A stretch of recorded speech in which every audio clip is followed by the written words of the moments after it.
বৃহস্পতিবার দিন দুপুরে রাজধানীর ইন্দ্রনগর হেপাটাইটিস ফাউন্ডেশন সংলগ্ন এলাকায় ঘটে ছিনতাইয়ের ঘটনা। ছিনতাইবাজরা এলাকার এক গৃহবধূর গলার চেইন ছিনতাই করে। ভুক্তভোগী নারীর চিৎকারে ছুটে আসেন এলাকাবাসী, তবে পালিয়ে যায় ছিনতাইকারীরা। এদিনের ঘটনা প্রসঙ্গে ভুক্তভোগী গৃহবধূ সংবাদ মাধ্যমকে জানান, তিনি ওই সময় ইন্দ্রনগর গ্যাস এজেন্সি এলাকায় যাচ্ছিলেন। ইন্দ্রনগর হেপাটাইটিস ফাউন্ডেশন সংলগ্ন এলাকা দিয়ে যাওয়ার সময় এক ছিনতাইবাজ বাইক নিয়ে আসে এবং গৃহবধূর গলা চেপে ধরে গলায় থাকা চেইন ছিনতাই করে পালিয়ে যায়। তিনি বাইকের নম্বর নজরে রাখতে চেয়েছিলেন, কিন্তু নম্বর প্লেট মোড়ানো থাকায় তিনি তা করতে পারেননি। এই ঘটনা নিয়ে তিনি জিবি আউটপোস্টে একটি মামলা দায়ের করেছেন। পুলিশ উক্ত ঘটনার তদন্ত করবেন বলে আশ্বস্ত করা হয়েছে আউটপোস্ট পুলিশের পক্ষে, এমনটা জানিয়েছেন তিনি। ভুক্তভোগী গৃহবধূর আরও অভিযোগ, আগেও এই ধরনের ঘটনা অনেকবার ঘটেছে। এই বিষয়ে পুলিশ প্রশাসনের কঠোর পদক্ষেপের আবেদন জানিয়েছেন তিনি। আমি অফিস থেকে বাইরে বাড়ির দিকে যাইতেছি, তো এই জায়গার মধ্যে একটা স্কুটি থামানো। এই জায়গাটা হচ্ছে অমৃত স্টোরের ভিতরের গলি, কমলাকান্ত পাড়ার গলি। তো আমার বাড়ি হচ্ছে গ্যাস এজেন্সির উল্টা সাইডে আমার বাড়ি। তো আমি এদিক দিয়ে যাইতেছিলাম, এখানে একটা স্কুটি থামাই নাচলো। আমি জানি কি ভাবতে ভাবতে এরকম ভাবে হাইটটা ওই জায়গা অব্দি গেছি বড়দা একটা বাইক লিয়ে একটা ছেলে আছে, ফুল হেলমেট পরা, গ্লাস নামানো না, গ্লাসটা উঠাই নাই, মুখটা ঢাকায় না, ফুল হেলমেট পরা, হলুদ কালার একটা টি শার্ট পরে নাছিল।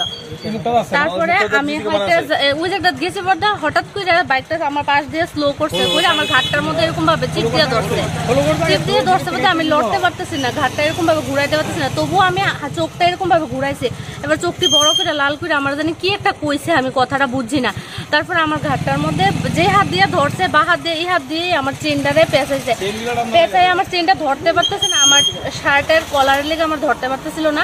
তারপর আমার শার্টের কলারটা এরকম ভাবে টান দিছে, তাই না, টান দিয়ে সে এবার চেনটা এরকম ভাবে খাবলা দিয়ে চেনটা লইয়া হাতটা এরকম সোজা করে আমার চেনটা তাই না হাতে ভাবে ঝুলতেছে, এই জায়গাটা দিয়ে তাই না টান করে গেছে গা।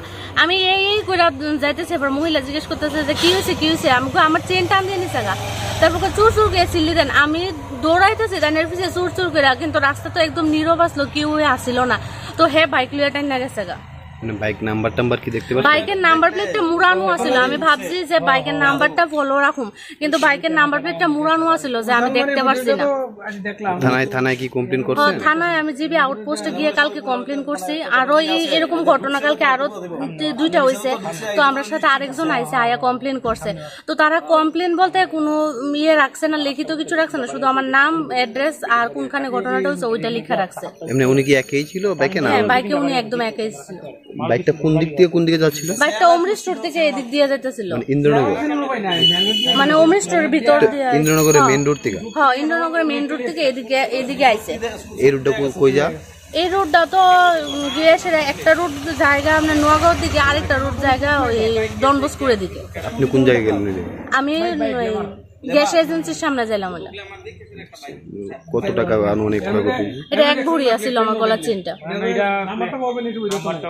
পুলিশ কি কইছে? পুলিশ তো কইছে তারা তদন্ত করতেছে, দেখতেছে বিষয়টা। কি করেন আপনি? আমি ওখানে একটা প্রাইভেট অর্গানাইজেশনে জব করি। নামটা কি আপনার? আমার নাম নবনীতা আচার্য। জায়গাটার নাম?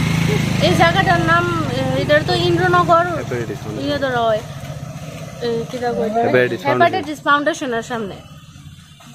আগরতলা থেকে প্রবীর দেববর্মা রিপোর্ট, সত্যের খোঁজে 24 ঘন্টা।